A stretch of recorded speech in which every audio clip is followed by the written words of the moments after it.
So you might have come across the Bioclear Matrices. They've been kind of taking dentistry by storm over the last few years. I was first exposed to them maybe about, 9-10 years ago. And this mad scientist type figure came on the scene, Dr. David Clark, and I just loved his quirkiness, his humor, and just the way his brain worked. Now, fast forward some years, I used their anterior matrices for black triangle closure. I had some good success. And as an associate, I never got to purchase the posterior matrices, although I did do a hands-on workshop and I was quite impressed. But today, this episode is not about any matrix system. It's not a sponsored episode. It is just to shine a light on some really important principles that we can learn from the Bioclear philosophy. We're just about still in Adhesive Month. It's February, so we're focusing on Adhesive Dentistry. And maybe part 2 will fall into early March. Now, in this part 1, we focus on Posterior. What are the principles of cavity preparation and the Bioclear approach? I mean, how do they do it with just one big increment? Very different to the small increments that we're used to using. In fact, they're very similar themes to the last episode where we discussed with Dr. Ahmed Tadfi on the fast modeling composite technique. And so there are a few crossovers. So we're really spoiling you this month with these really cool episodes about Posterior, bread and butter, Adhesive Dentistry, and it was great to host a Protrusive. Dr. David Carroll and his colleague Deanna McKenna. Look, David has been a Protrusive for over a year. I used to love seeing his very kind comments on YouTube, and then he joined Protrusive Guidance and we've been DMing each other. Just a great guy, and I love his cases on his social media, and it's a privilege to host him as a Bioclear instructor on our episode. I'm going to give you a little spoiler for later in the episode. Dr. David Carroll is very lucky, you see. He's good at what he does, but sometimes with the rubber dam, he says, you know what, I'm not fussed for the rubber dam. So he'll walk out, and then Deanna will do his complete isolation under rubber dam for him. We all need a Deanna in our lives. Now, if you are someone who aspires to do your own rubber dam isolation, I'm just kidding with you, David, obviously. But seriously, if you're struggling with rubber dam, check out my Quick and Slick Rubber Dam series. It's got a 1-hour complete walkthrough of how I isolate quadrants, and then 30 plus clinical videos for anterior and posterior, uncut. Like the entire 2-minute, 5-minute, 7-minute sequence of how I isolate these quadrants through my Oxocam point of view film. It's like a point of view that you see through my loops, and that's included in the ultimate education plan of Protrusive. The website for that is protrusive.app, and the platform is called Protrusive Guidance. Hello, Protrusive, I'm Jaz Lati, and welcome back to your favorite dental podcast. I'm actually super excited. Tomorrow, I'm flying to Chicago for the AES, that's the American Equilibration Society, for my favorite things, occlusion, TMD, and of course, I'll be there for the midwinter as well. Obviously, by the time this comes out, this message would have not reached you, so I'm hoping I'll be able to meet some of the Protrusive in Chicago. The Protrusive Dental Pearl I have for you for this episode is a non-clinical one. You see, one of the Protrusive reached out to me and asked if I would anonymously post on Protrusive Guidance. Now, the whole anon posting on Facebook is a bit too much, but I'm hoping to breed a culture in Protrusive Guidance whereby we can share our failures and challenges and not having to feel like we go anon. However, there are some sensitive issues that we discuss sometimes that I feel is the reason why Anonymous was actually designed in the first place. So I was happy to do this particular anon post. It was about a Protrusive having some friction as an associate with their principal. And I don't want to delve too many details away. I don't want to give any identities away. But sometimes, the lesson here is sometimes we don't fully see eye to eye with our principal. Now, whether the issue is about how much annual leave you get or how the rota system is working for your nurses or DAs, it could be so many things that you have some sort of a friction over. But the Protrusive pearl here is dialogue.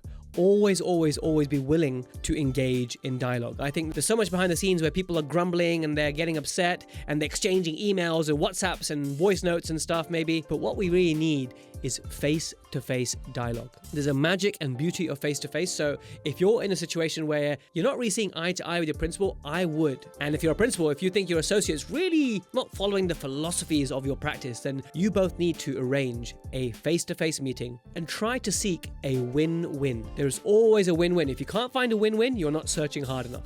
So I'm hoping just by this gentle reminder of the importance of dialogue and face-to-face interaction, that may help some relationships between principals and associates out there. Thank you so much, and let's join the main episode. Dr. David Carroll and Dr. Diana Carolina, thank you so much for joining us on today's podcast on Bioclear.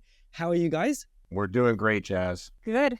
Excited. It's so nice to have you. And for those who are listening on Spotify and Apple, there's a giant fish behind you guys, all right? So this obviously is reflective of David. Can I call you David? Absolutely. David's passion for fishing, which I recently discovered as you joined Protrusive Guidance, and then I read your bio, second generation dentist, prosthodontist. And I just have to say, when I see people like you, like people I look at like, wow, this guy's a specialist, and I see your cases, stuff like, how did he end up in the Protrusiverse? Like, it is absolutely so humbling to find clinicians like you who are just I admire, and you're so brilliant to come and just listen and learn and be open to hearing new ideas. And I've been seeing you've been commenting on the YouTube channel for the last 6 months. You've been so supportive. You've been sending lovely things on Instagram to our team.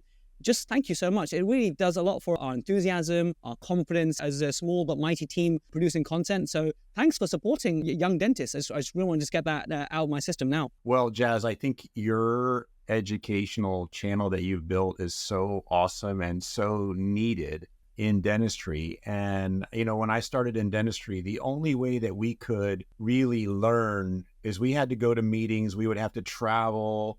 We would have to book airplane tickets and hotel and everything. It was really expensive to learn from clinicians that were much further ahead than we were. And we all wanted to go hear our mentors and the people that we looked up to and the people that we knew were much further ahead than we were. And it was just so taxing. You had to take time out of the practice. My dad, I'm a second generation dentist, so my dad and I would travel together and we would go to these meetings and see these things. But today, thanks to your platform and, the content that you're bringing is so valuable. And I really think that it's just a great service. So I'm learning from you.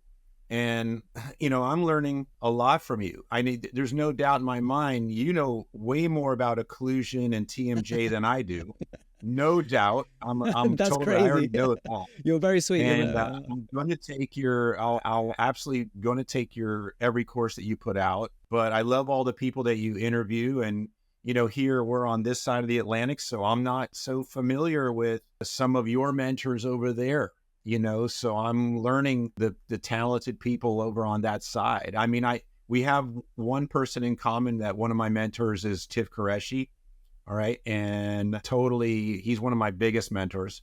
But other than Tiff, I wasn't, too familiar with all the, the names and people that you've interviewed. So I'm learning from you guys all the time. Well, what I love doing is bringing Protrusiranti on the show, right? People who just embody the values of Protrusive, which is the nicest and geekiest. And I definitely see that in you. I want to learn a bit more about Diana as well and how you guys work together. Before we delve into that about, Bioclear and stuff, that's going to come later. But I always like to spend just a couple of minutes to explore an individual's journey.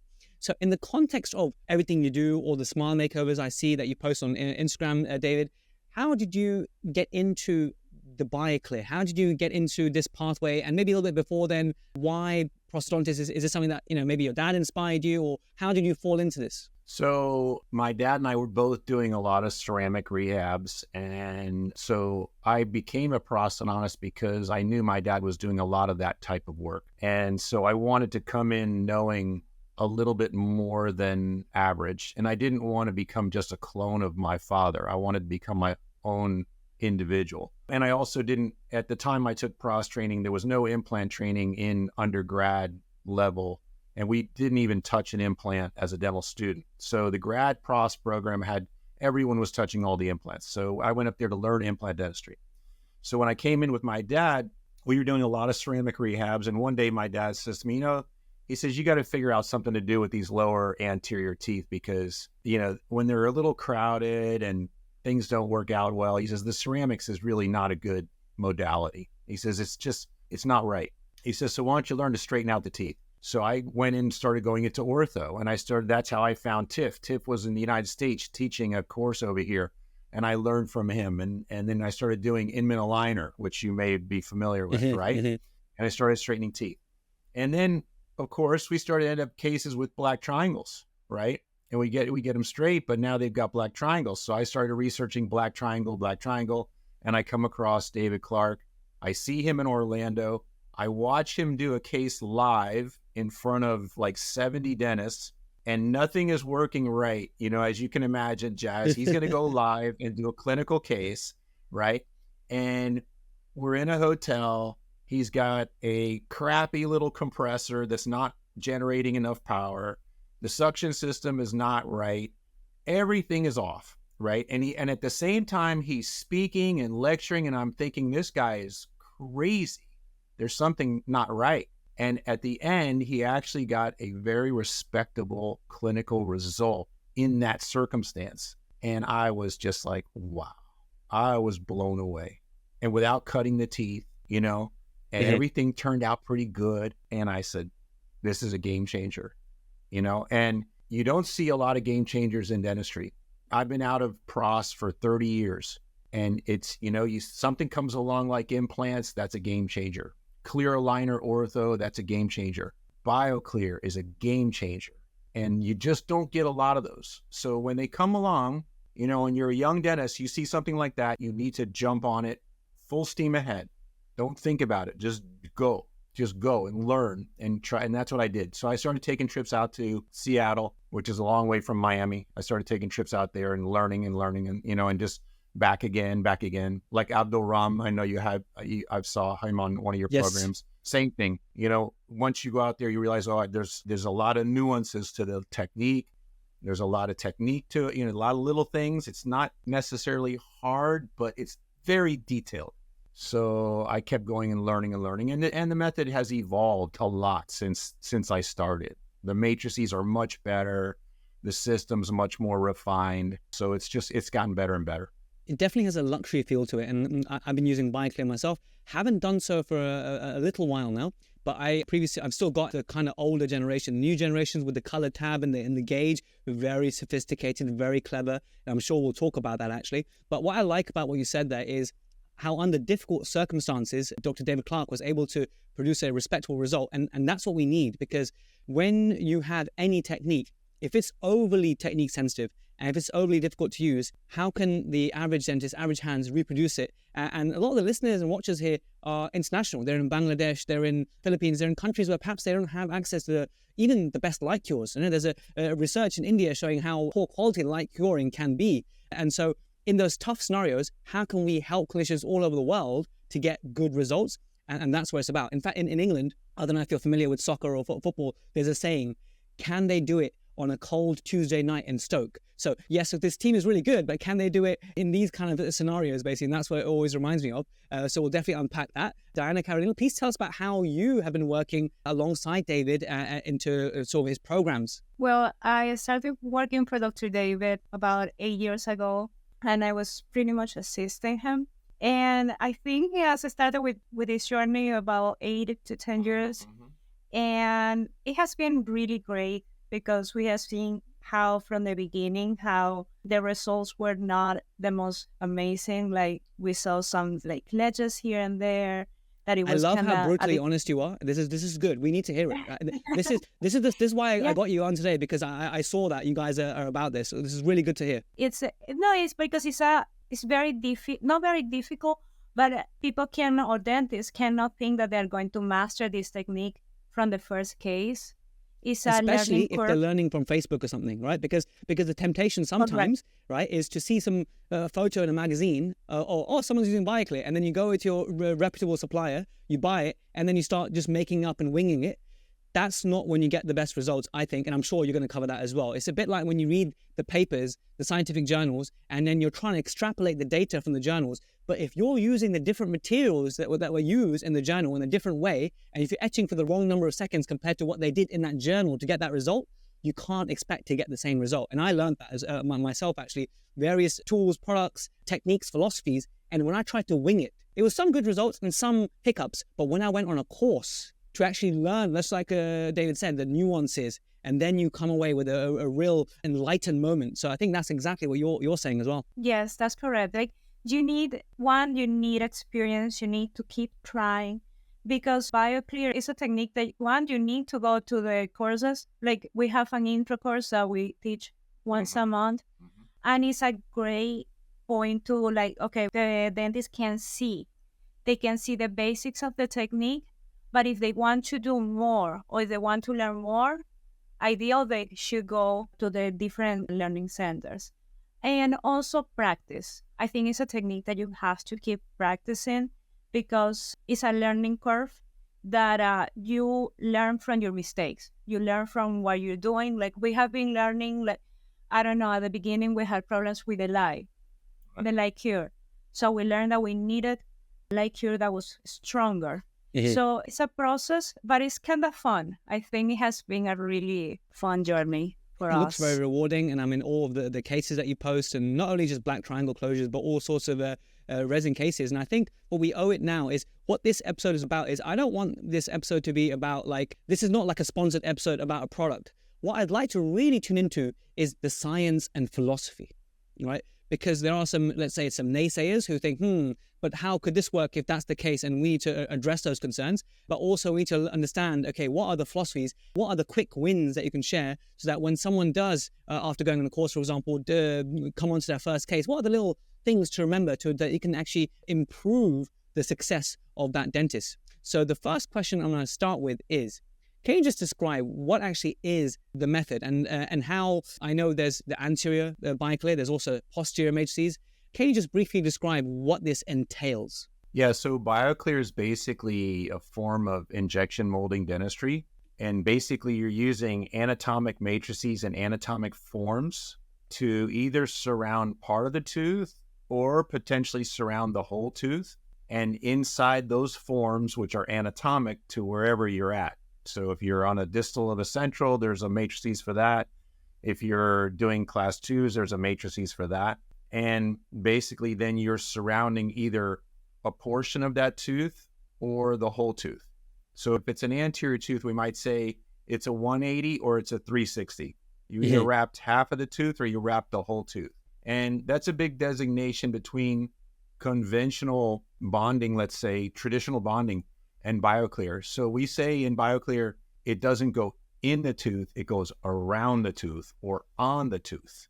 And that's changes then the sort of the dynamics of how you work with the material and trying to get away from the disadvantages of composite and turn them into advantages for us. Well, just about that, actually, I asked Dr. Abdul Rahman as well, actually, but I want to hear it from you and your perspective and those who perhaps haven't heard that, because that one was more visual and did actually make it to the Spotify listeners, so it'd be good to cover it now, is you say 180 and 360, and I like that way of thinking. Is there a scope? Maybe there isn't, and I don't think there is, but is there a scope to do 90 degrees? What I mean by that is, if you're trying to close a diastema, can you do just the distal portion, or do you really need to cover facially as well with the technique? How do you get the best results? Are there any disadvantages of doing just one side only or one proximal surface only? Yeah, so you can definitely do the diastema closure by just doing half a tooth and half a tooth. However, over time, composite is going to change color different than the tooth. The tooth is going to change color also, and then the composite is going to change color.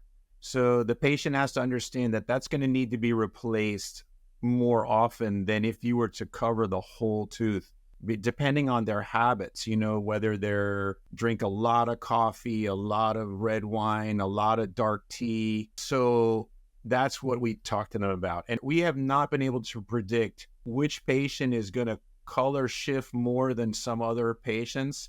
Some patients, we bring them back 5, 6, 7 years later, there's no change at all. We just see the material looks exactly the same. Other people, the color does migrate. So that's one of in the list of advantages and disadvantages between ceramic and composite.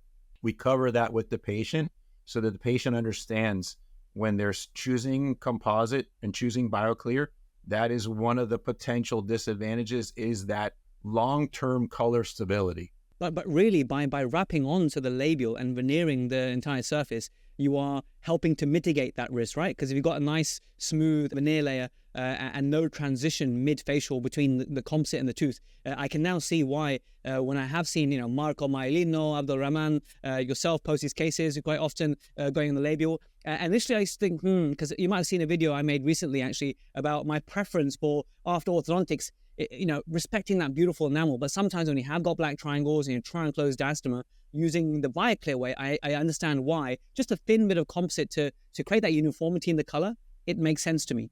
If I was to shift my focus now to posteriors, and for those who aren't familiar, these are these very beautifully curved anatomical matrices posteriorly that you can put in. You got the diamond wedges of Bioclear are the best. I use them for when I'm doing a non-Bioclear case. These are just fantastic wedges. Can you just say in your own words what makes the Bioclear diamond wedges unique and special? Well, the wedges are like the matrices, they're anatomic. So you can select the wedge. There's even one for the furcation in the molars, so that you can select a wedge with the furcation and either use that side or use the other side.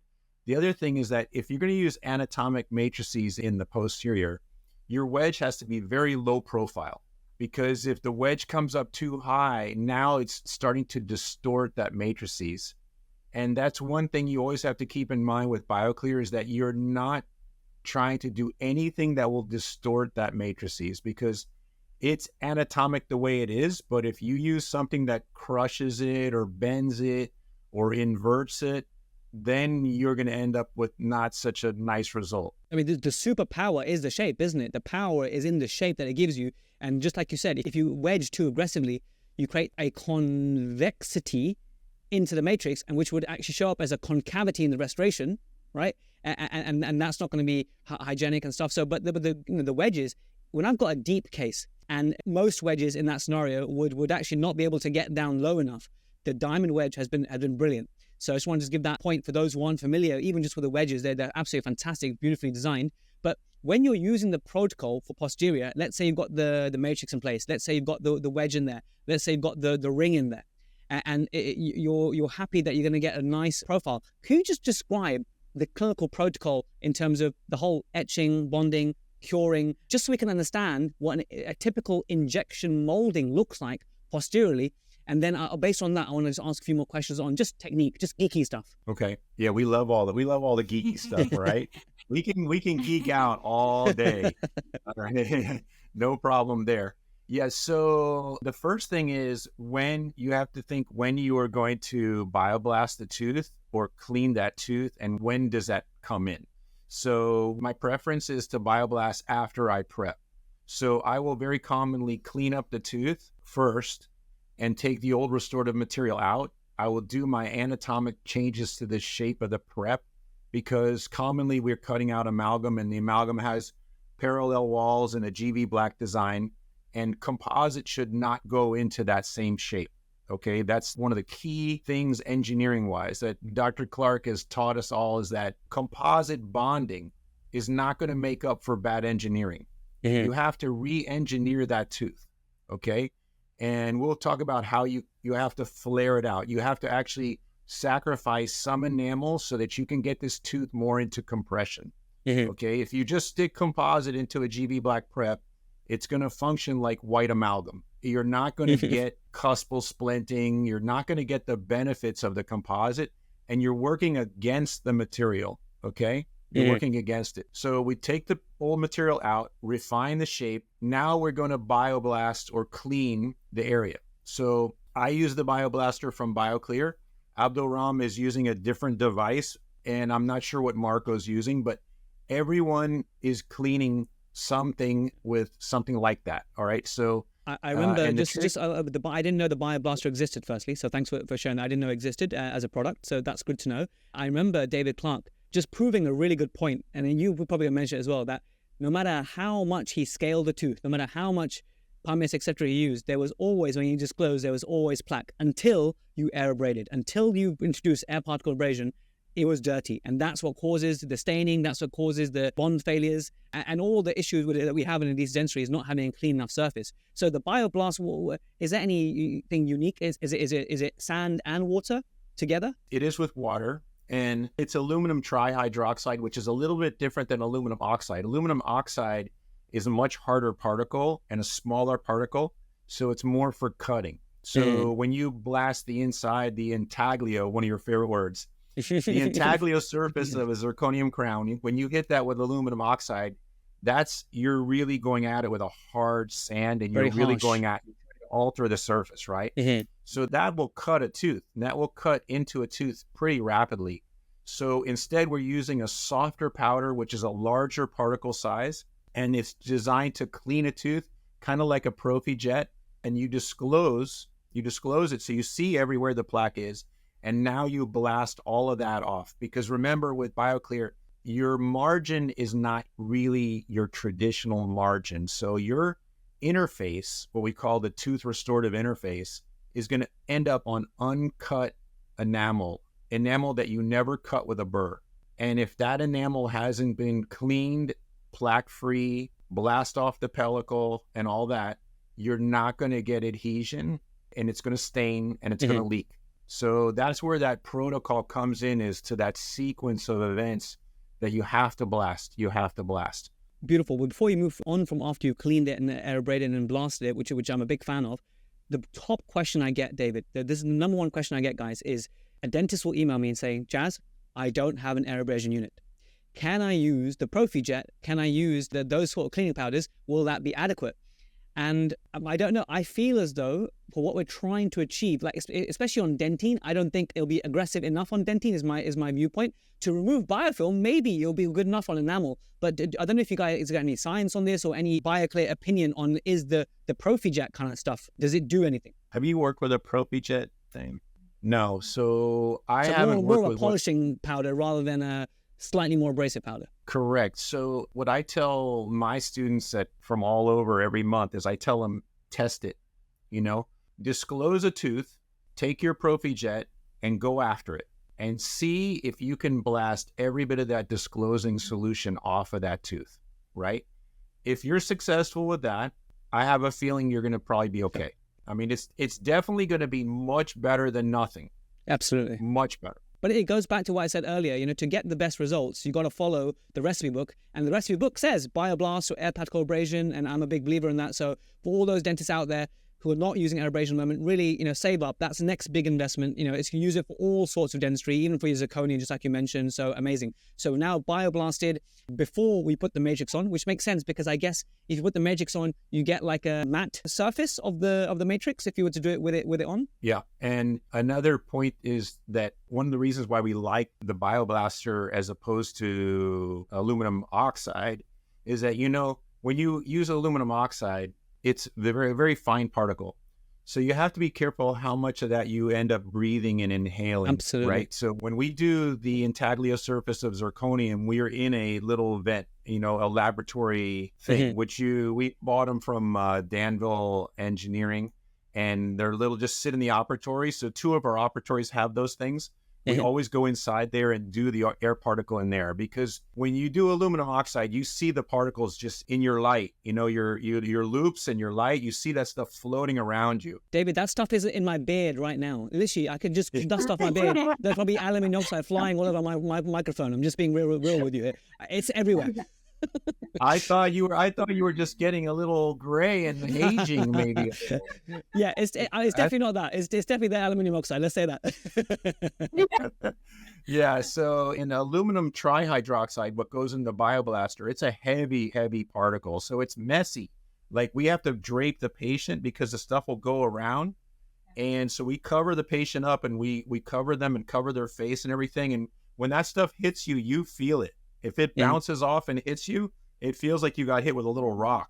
Oh, wow. So the good part of that is there's some plus to that. The plus of that is that it doesn't float. Okay, cool. It just boom. It just sinks. Nice. So, and if you're going to be doing a lot of this kind of dentistry, you don't want to be breathing this stuff all the time. So you want something that's just going to drop and hit the floor, and then you can sweep up and clean up, and you don't want this stuff floating around you.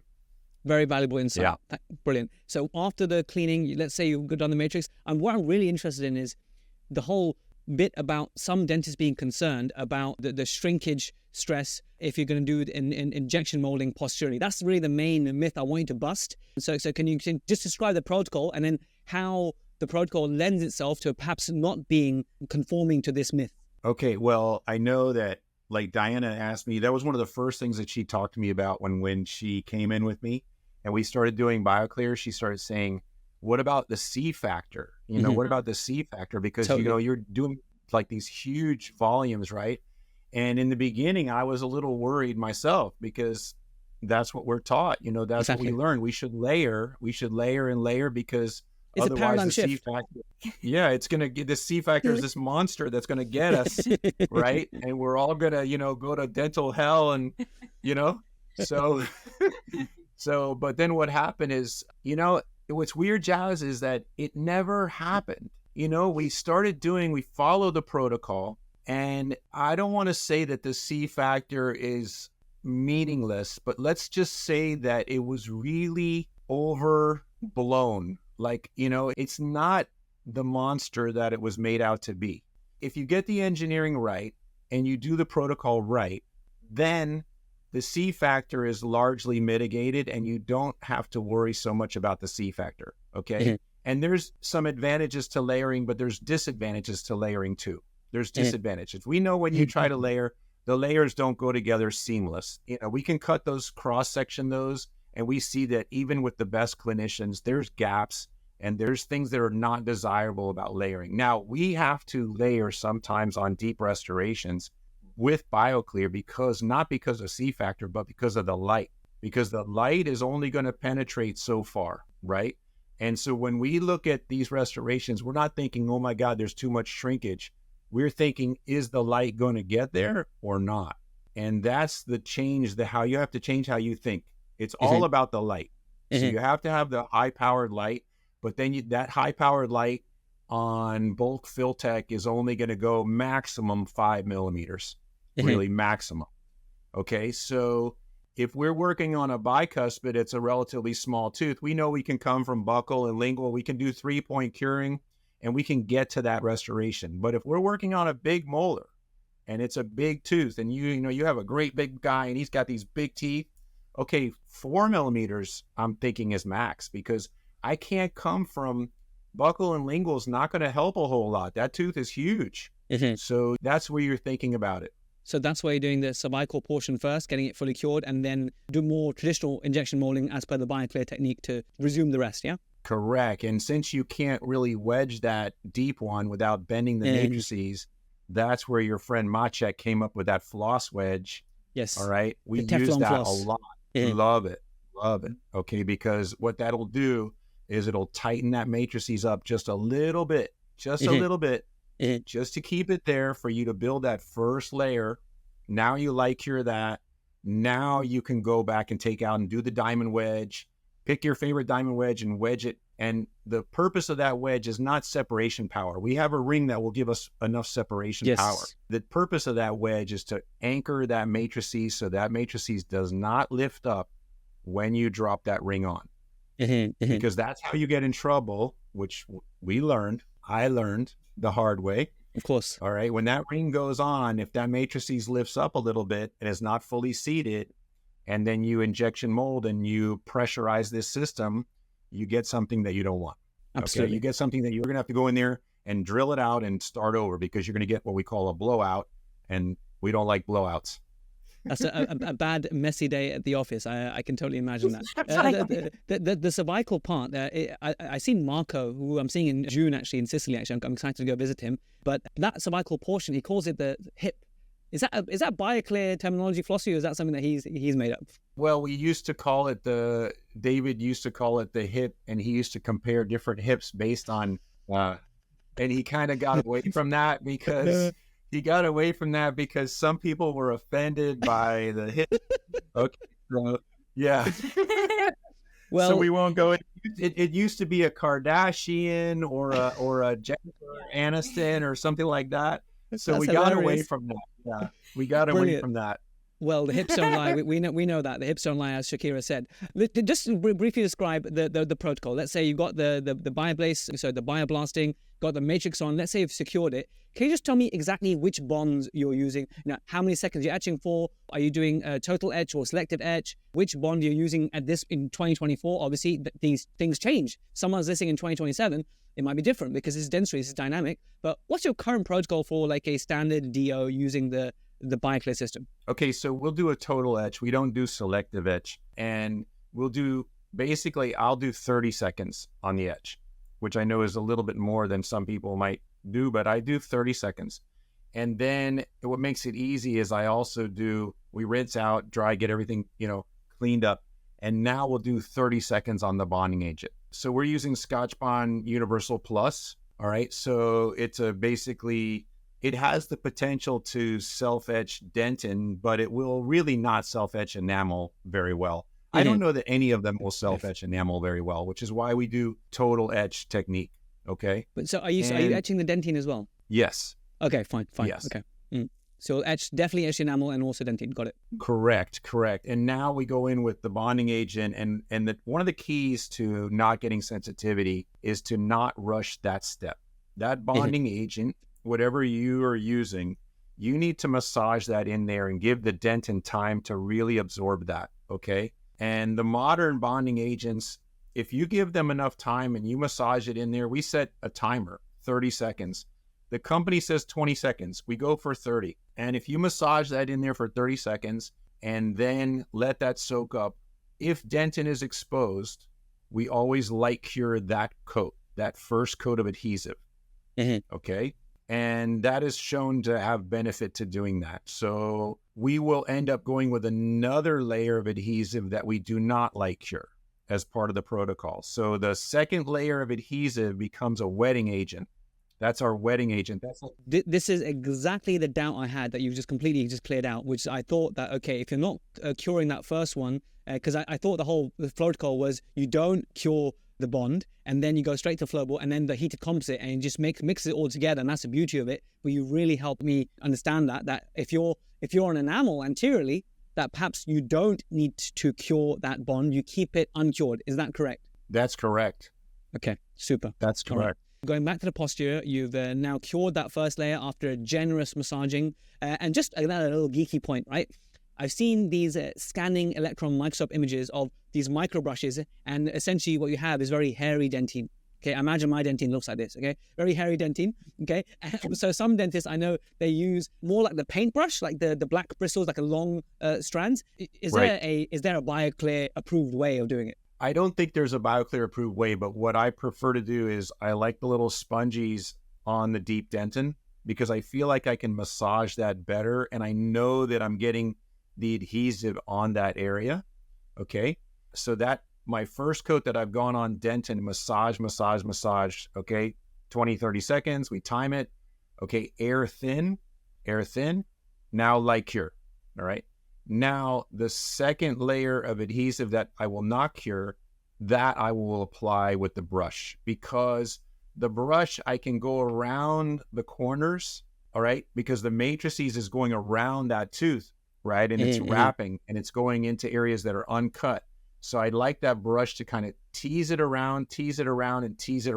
Same thing when I'm doing black triangle closure in the anterior, the brushes can tease around the adhesive and make sure that adhesive is getting everywhere that you want. Then you're going to air thin, which is going to also disperse the adhesive. But now you know you already got it there. You're good to go.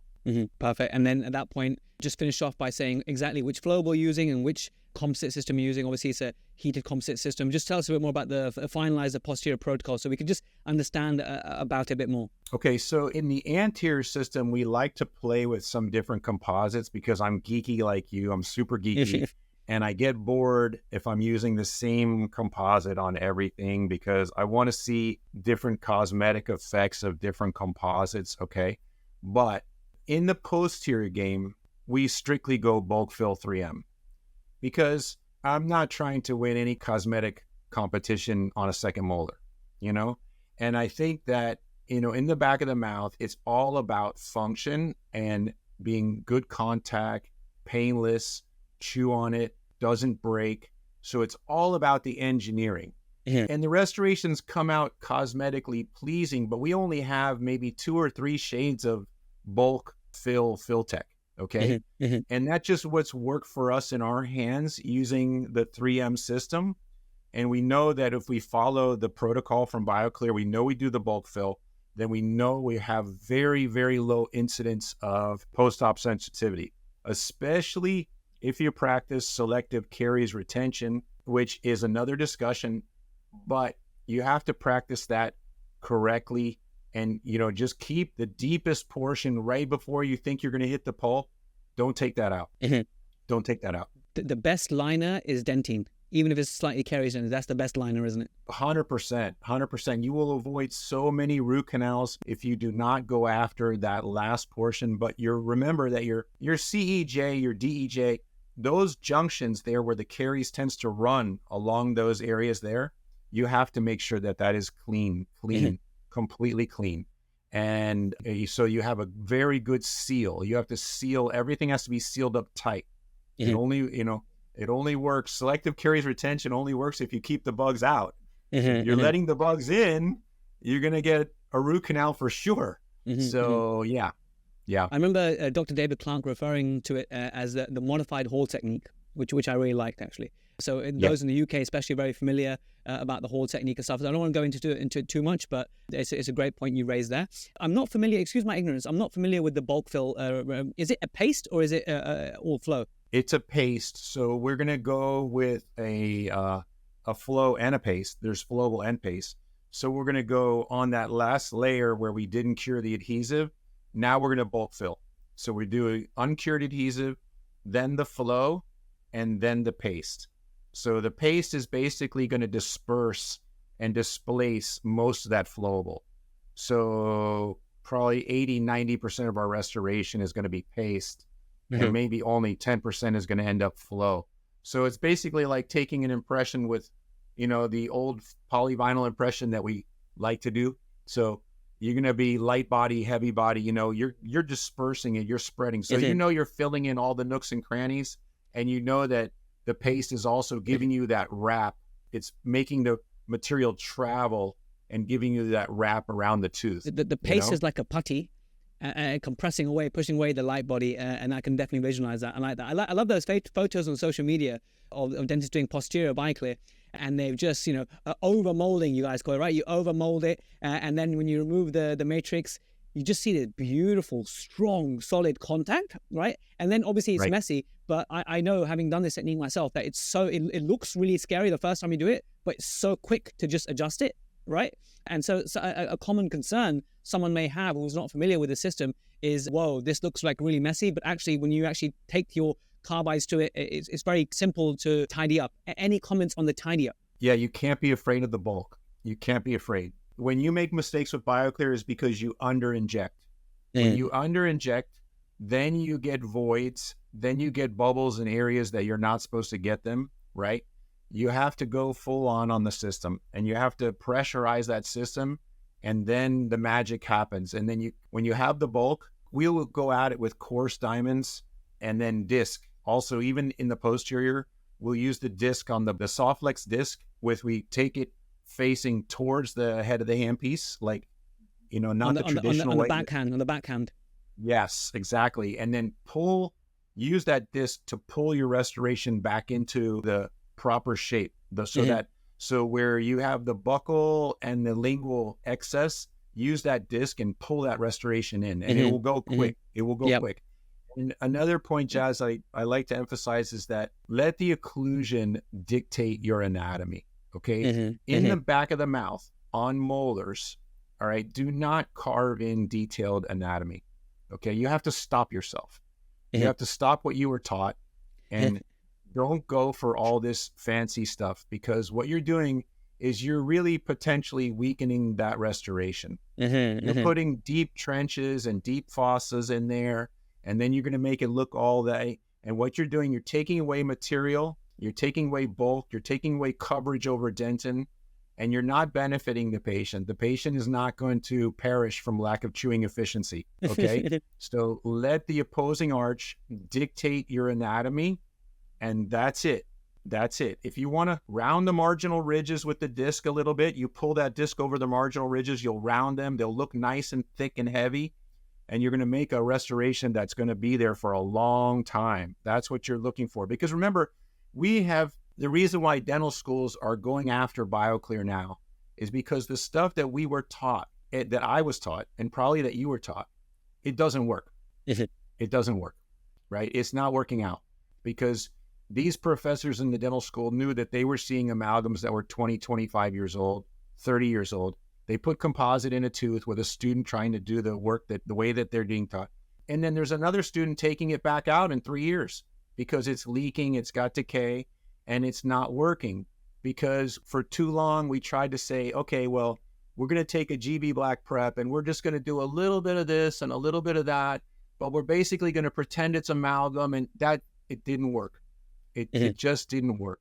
So that's why the dental schools, it's a huge leap for a dental school to try to implement any part of Bioclear. It's a huge undertasking. I mean, it's like crazy. Like so David Clark and I and Diana, the three of us were just introducing it to a dental school here in Florida.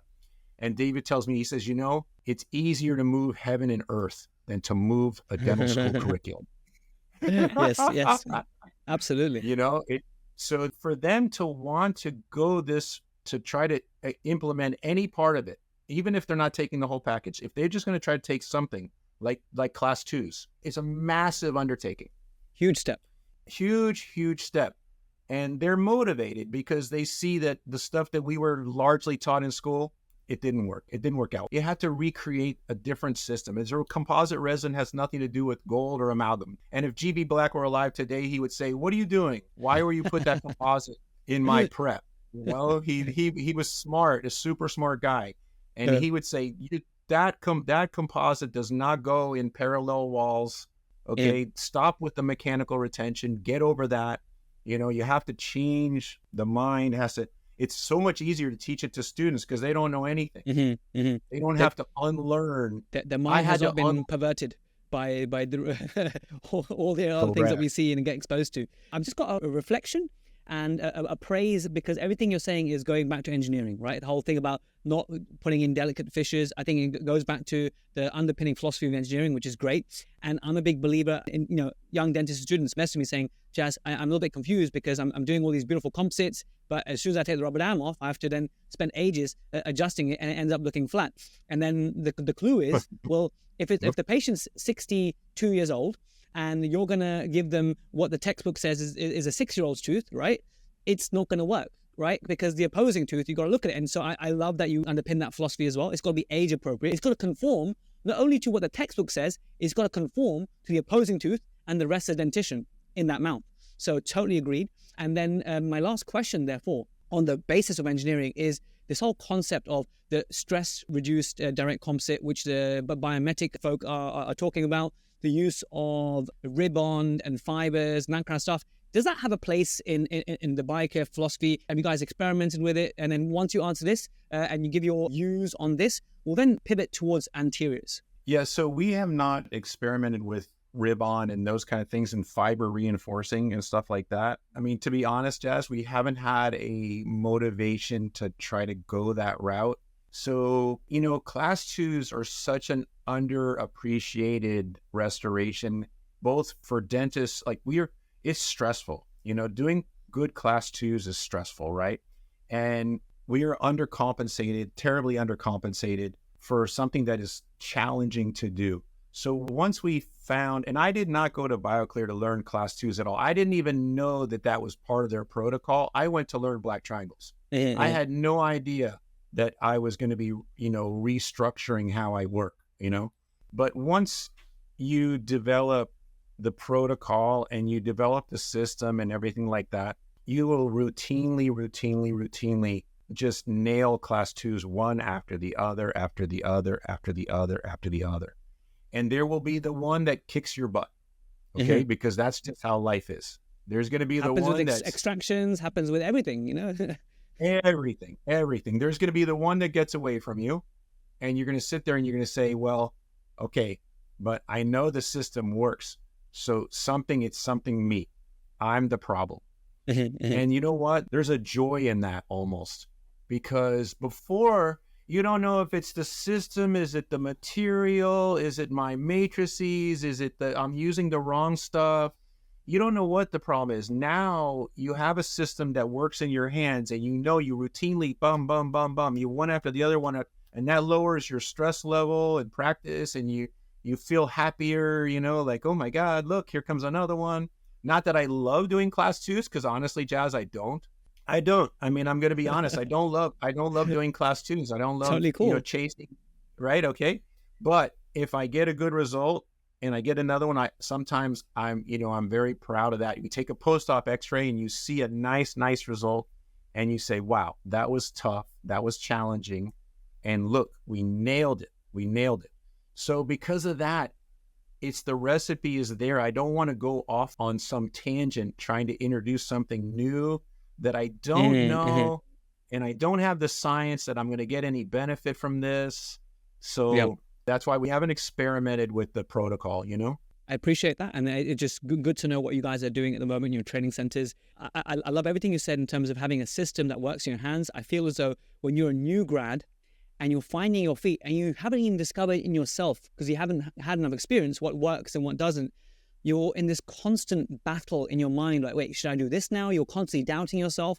So the sooner you find a system, and it could be any system, it could be the Bioclear way, it could be another way. I think just try out some systems, see what works, makes the most sense in the terms of science in your mind, apply that. And then once you find a system that's repeatable, predictable, like me personally, I love just being in the zone. I've got some music on, I've got the rubber dam on, I'm doing my class 2s. I'm in a happy place because I've got our protocols. I'm looking for that clean surface. I'm using my air abrasion, my beard is getting stuffed. You know, I'm happy in that place. And there's a beauty in finding and actually fighting to find the system that works in your hands, in your practice, for your patients, to best serve wherever your patients are in the world.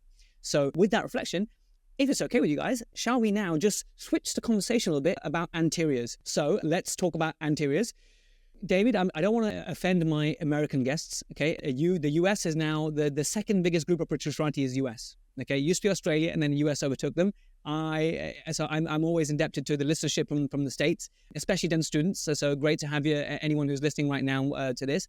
But it's very, I'm actually laughing saying this, it's very un-American of you to be opting to do these beautiful composites. Well, there we have it, guys. Thank you so much for listening all the way to the end. I've hopefully whet your appetite for the anterior segment of this episode that we'll cover next week. Now, as you know, I've been recently giving you the CPD questions, and I give you one as a teaser, but I'm actually really late because I need to go to work, and also I've got the flight tomorrow, and I've got some family time to catch up with. So just to let you know, there is 45 minutes of CPD available from protrusive.app, aka Protrusive Guidance. And so I want to thank David and Deanna again, but again, they'll be back next week to finish off the part 2, which we focus more on anteriors. You know, how do you bond to root dentine? Like if you're closing black triangles, you're going to be on root dentine, right? So that's one of the themes that we cover. As ever, I want to thank my team. Erica, Gian, Chriselle, and Marie were involved in this one. And if there's one action you take by the end of this episode, if you're enjoying the last episode and this episode, and you enjoyed Adhesive Month, please could you share it with a friend? I'd really appreciate if you could spread the word of Protrusive. Thanks so much for listening all the way to the end once again. I'll catch you same time, same place next week. Bye for now.